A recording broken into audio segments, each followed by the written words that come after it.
I'm Alan. I'm Russ Finch. Yeah, and this is a tour that we usually give people that come through.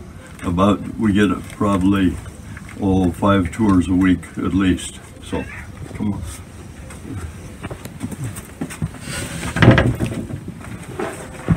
Anyway, this is the 15th of March, and it was probably, what was the temperature last night? Probably 25. 25 degrees last night, which is pretty warm for this time of year. And this greenhouse is completely different than the new ones. The system is the same, but the floor plan is completely backwards to what it should be. All of the trees are on the wrong side in this one, but this was a hobby greenhouse for 18 years, and all we did was bring in everything we could find that was growing just to see what it would do. And we can grow, in this one, we can grow everything up to bananas and mango and orchids, but on the new ones they can grow everything. They're in Scottsbluff, they're growing bananas, mangoes, and everything they can find. So, but these first trees are the oldest ones. They're 28 years old now. They'll have the full growth at about 12 years and will produce at about 100 pounds a tree at 12 years old. And right now, these 2 lemon trees are putting out about 150 pounds of lemons a year. And we've already taken 134 pounds off from them this year, and they still have this many left now.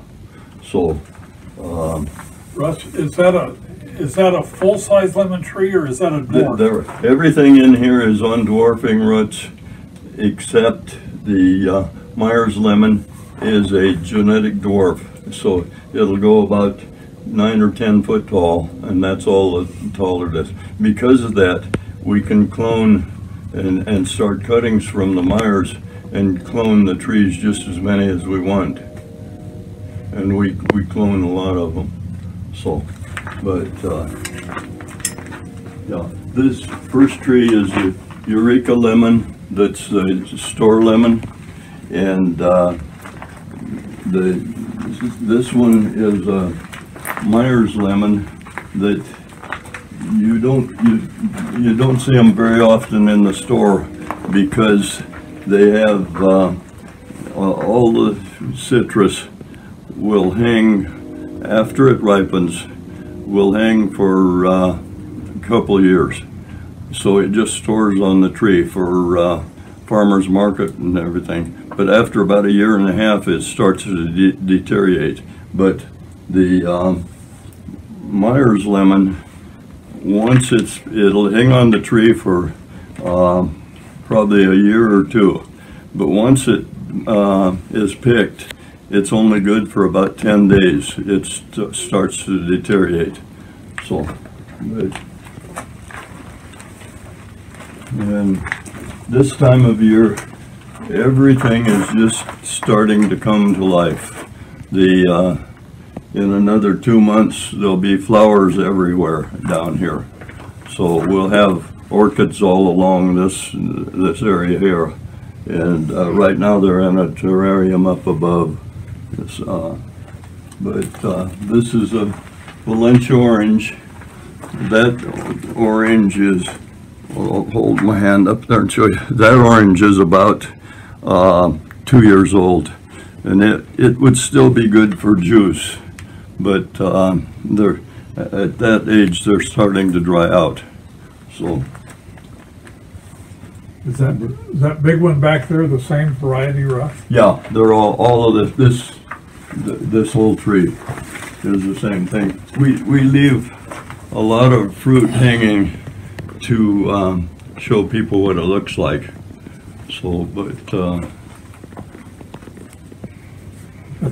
that's as big as a grapefruit. So is that one. yeah, And that one's bigger. That's not the biggest. Last year we had two that were 16 inches around and weighed over 2 pounds apiece. Wow. So they were huge, and they were still good. So, but yeah, as far as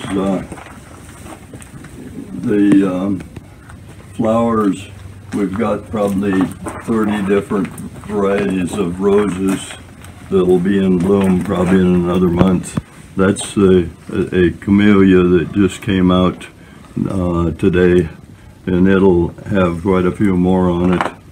But is the camellia tropical or is it a temperate? It's probably temperate. Yeah, it wouldn't be tropical, but there's 2 varieties in there and a third one that we just put in. But we have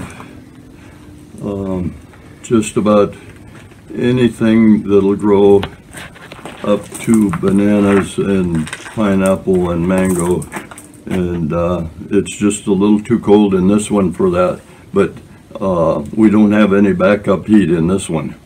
In all of the new ones, we're telling them to put in at least a small vented backup heater to keep from losing plants during an emergency if you lose power or something. So, but yeah, this is a fig. It's just starting to leaf out this week, and the figs, pomegranate, grapes, and kiwi all go dormant. They'll lose their leaves according to day length. So, but yeah, there's a fig just starting with the little one on it.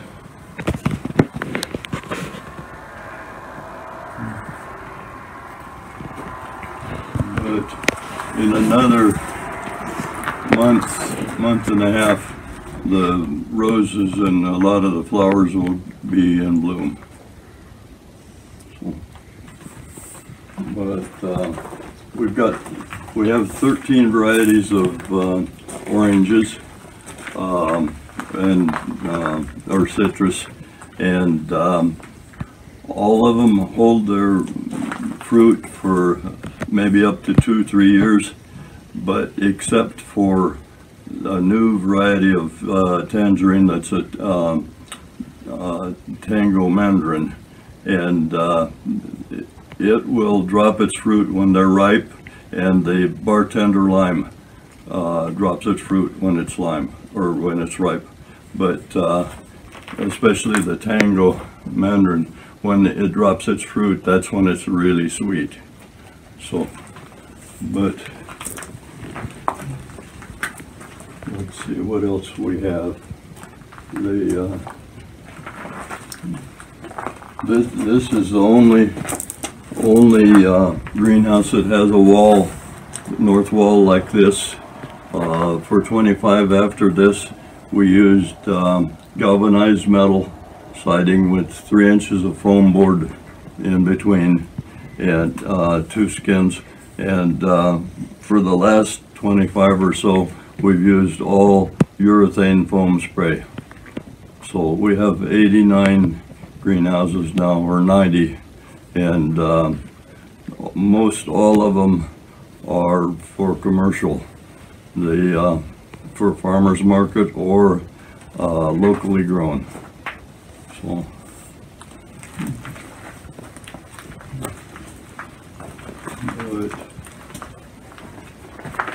Let's see. You can see the citrus puts out such a mass of blossoms that they don't take a pollinator, because just the blossoms falling off over each other spread the pollen. So.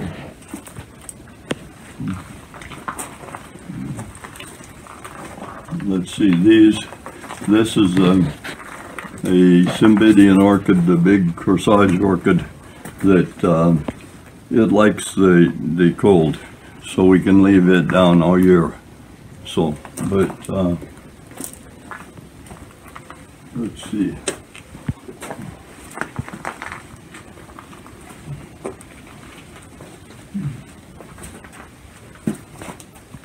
Yeah, all of the roses, because they're in here, they won't go dormant. So we have to cut them back and strip all the leaves off from them to force the dormancy, and then they're just now coming back out. So another month they'll all be in blossom, and they're all perfect because they don't have any weather or insects or animals to fight. So let's see, this is the new Tango Mandarin, and it came out probably about 6 years ago. They started selling it. What they did, they GMO'd the seeds out of a Mercat tangerine, and when it developed and came back, the entire plant is way better than the original plant. It has bigger fruit, more fruit, sweeter, no seeds, and but the main advantage of it is that it develops in to the 100 pounds probably in 5 years instead of 12. And it has a perfect growth habit for in the greenhouse because it's more upright. So, Russ, I see a blackberry there. we have blackberries back there. They go dormant too. Have you done other caneberries like raspberries and stuff too? There's some raspberries came through, volunteered from outdoors, and they do really well. And they maybe do better than the blackberries even. So, but this is a pomegranate, and it's just now starting to leaf out this last week. So, but let's see what else we have. Cymbidium orchids are coming out. We've got some new Asian pears back there that they're just starting to leaf out now. So, but some of them look pretty ragged this time of year. If inside here the leaves put out some oil, and then without any weather to wash them off or any rain or anything, they'll build up a sooty cover on them. So about once a year I come through with a high pressure washer and really wash them down, and that tears some of the leaves up pretty good. But they'll right away now they're going to put out all new leaves, so it won't bother them at all. So, but yeah, this is a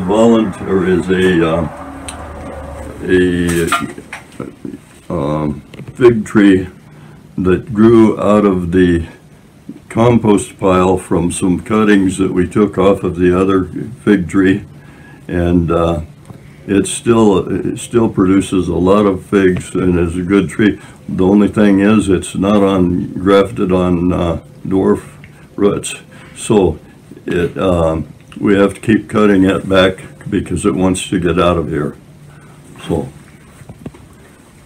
but yeah, this is the bartender lime back here, and it really produces those are ripe when they turn yellow. Yeah, those are limes. When they use them for bartender or bars, they're green, and if you leave them on long enough, they turn yellow. But after they turn yellow, they really have a strong lime flavor in them. So, but that would be a key lime. there too, so. But these are Mineola oranges, and we have a compost pile back here that we after the first year, you don't need to use any fertilizer for the first year. The second year, you should have enough compost that you can use compost entirely without bringing in any other fertilizer. So you don't bring in any diseases or any insects or anything like that. So, oh, here, these, the only insects or the only pests you'll have is some years early in the fall or in the spring, you'll have green aphids, but they're easy to take care of. We get rid of them real easy, but then every greenhouse will have whiteflies, and they have a rhythm of about 6 weeks where they build up. So, but they like certain plants. So these are potatoes. So, and the whiteflies, they love potatoes. So we bring, plant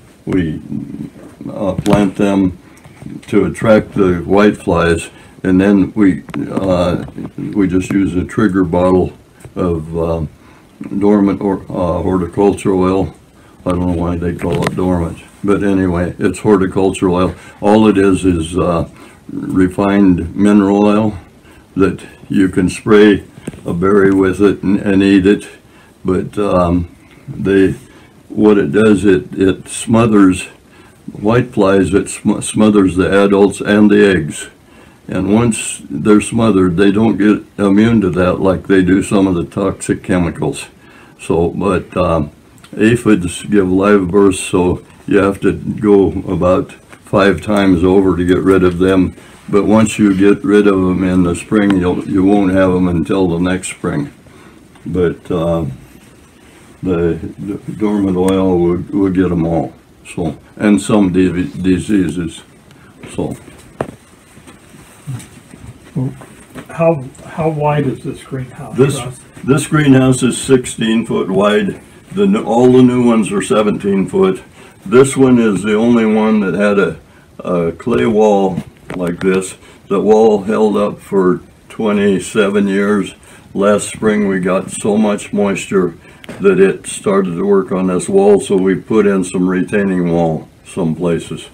But all of the new ones will come in at ground level 4 foot on the south side. So you have a 4 foot growing bed on the south side that's a full length, and all of the larger plants are on the north side, so you get sun anywhere in the unit.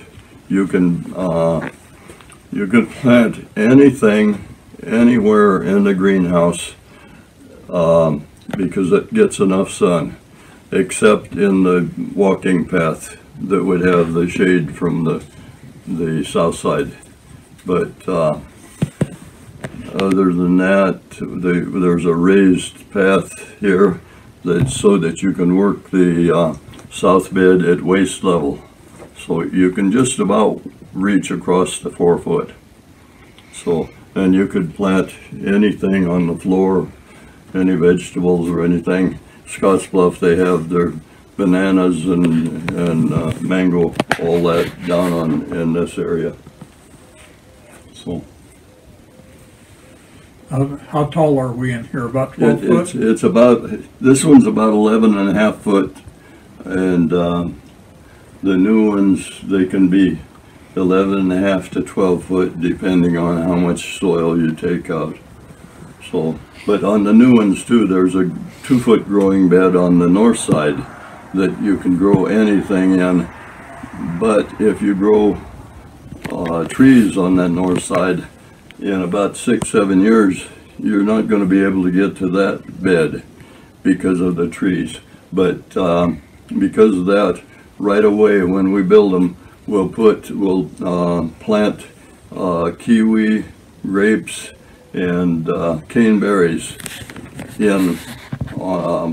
spaced in that bed.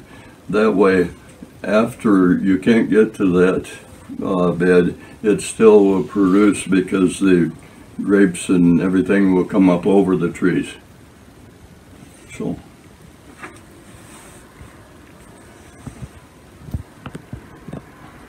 Anything else? Not that I can think of. I see we're 4 foot deep. and I see the vent from the fan right there. Oh, okay. Yeah. Now this greenhouse is really real inefficient compared to the new ones. On this one, we took the air, we put the blower in the center back over there, and it goes out through the floor about 100 foot outside, and then comes back in down this wall, and that's real inefficient. In the new ones, that blower would be at the far corner, north corner at ground level, go down 8 foot anywhere you want to go outside, as long as you come back in at the other growing room north corner. And then when we put the blower on the opposite end of the entry room, then it just recirculates the air the full length of the greenhouse. So and that's originally was just to for winter heating. That blower comes on at 50 degrees and stays on to put the 52-degree soil temperature through the tubes and into the greenhouse, just to keep it above 28 degrees, because anything in here can take 28 degrees. And actually the citrus thrives in the winter on that cold. And then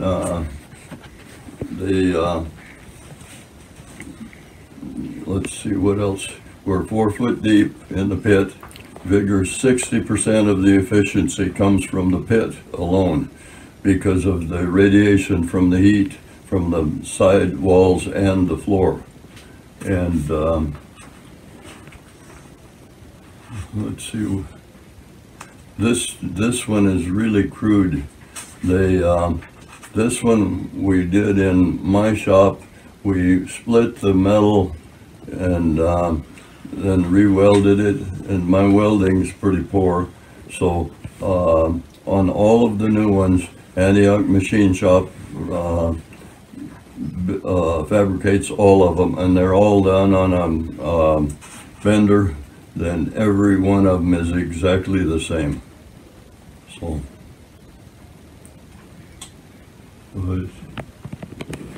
how long is this greenhouse? This one's this one's only 78 foot long. Most all of the new ones, especially if they're going to use them for commercial, are either 96 or 102 foot long, and that seems to be the best length. We have 2 of them that are 138 foot long. One of them at Scottsbluff has 30 foot of classroom before you enter the greenhouse, but the other one up at Wakefield, Nebraska, is 38 foot of all greenhouse, and that's getting a little too long, I think. So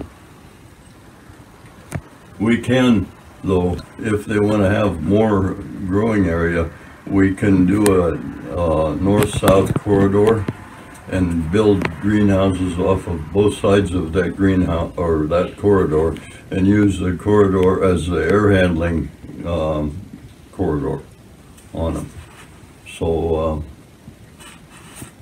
it's pretty easy to do a central room and then go out 96 feet or 102 feet each way from there. So, but you want to get into the hemp? It's up to you. Yeah, right now because the interest in the hemp growing, we have unit set up in a warehouse in Alliance that actually has a greenhouse set up in it that has a total light deprivation system in it that we've developed that will,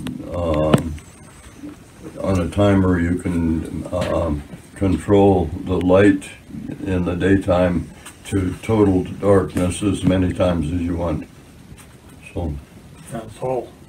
Can all be controlled over the internet, all automatic? yeah, it can all be controlled on the internet by cell phone, or well, we can do anything now with it on the cell phone. So